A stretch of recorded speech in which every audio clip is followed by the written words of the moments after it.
नमस्कार दोस्तों, आज की इस वीडियो में हम प्रायद्वीपीय भारत के जितने भी पठार हैं उनके बारे में पढ़ेंगे। अगर आप किसी भी कॉम्पिटिटिव एग्जाम की तैयारी कर रहे हैं तो इस वीडियो को शुरू से अंत तक देखिएगा, क्योंकि आधा अधूरा ज्ञान सेहत के लिए हानिकारक होता है।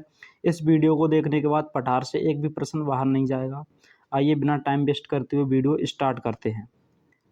सबसे पहले हम जानेंगे प्रायद्वीप। आखिर प्रायद्वीपीय होता क्या है। पृथ्वी का ऐसा भूभाग जो तीनों ओर से जल से घिरा हो, जैसे हमारा ये इंडिया है, इधर अरब सागर, इधर हिंद महासागर और इधर बंगाल की खाड़ी, तीनों ओर से जल से घिरा हुआ है।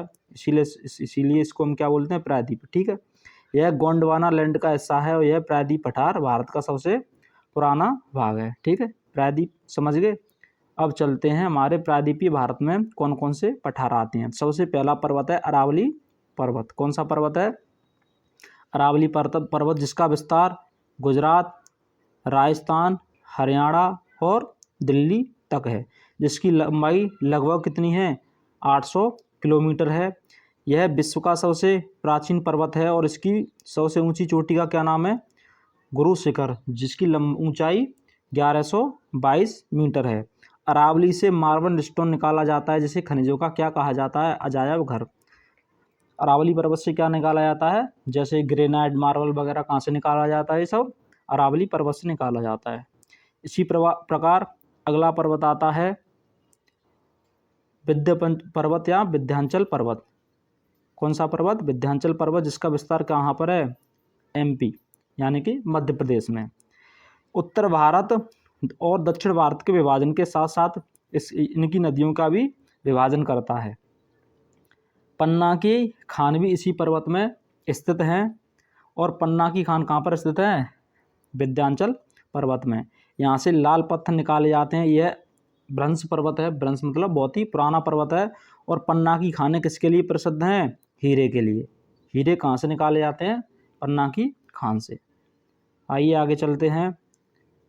इसी प्रकार आगे है आपका मालवा का पठार। कौन सा पठार? मालवा का पठार, जिसका विस्तार गुजरात, एमपी और राजस्थान तक है। मालवा का पठार कितने राज्यों में फैला हुआ है? गुजरात, राजस्थान और मध्य प्रदेश में। ठीक है, इसका निर्माण ज्वालामुखी के लावा से हुआ था और इसमें काली मिट्टी पाई जाती है। मालवा के पठार में कौन सी मिट्टी पाई जाती है? काली मिट्टी पाई जाती है, जो कपास, दलहन, सूरजमुखी और अफीम के लिए उपयोगी है।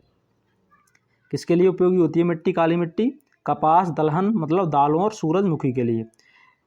बेतवा, चंबल और सिंधु के नदियों का उद्गम भी कहाँ से होता है? मालवा के पठार से। बेतवा, चंबल, सिंधु के नदी कहाँ से निकलती हैं? मालवा के पठार से।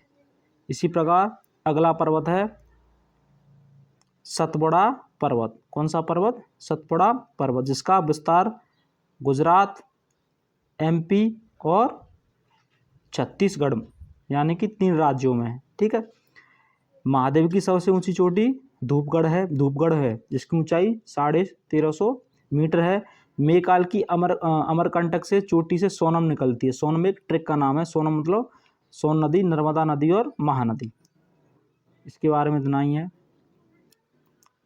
अगला पठार है छोटा नागपुर का पठार। कौन सा पठार? छोटा नागपुर का पठार। इसका विस्तार उड़ीसा, छत्तीसगढ़, झारखंड, पश्चिमी बंगाल और क्या राज्यों में? उड़ीसा, छत्तीसगढ़, झारखंड और पश्चिमी बंगाल, 4 राज्यों में इसका विस्तार है। खनिज की दृष्टि से सबसे बड़ा पठार है। इसे खनिज की दृष्टि से समृद्ध होने के कारण भारत का रूढ़ प्रदेश कहा जाता है। यह किसके लिए प्रसिद्ध है? लोहा और कोयला कहाँ से निकाला जाता है? झारखंड से। और सर्वाधिक विस्तार इसका किसमें है? झारखंड में। ठीक है, यहाँ से दामोदर और तथा स्वर्ण रेखा नदियों का उद्गम भी होता है। छोटे नागपुर की सबसे ऊंची चोटी का नाम पारसनाथ है।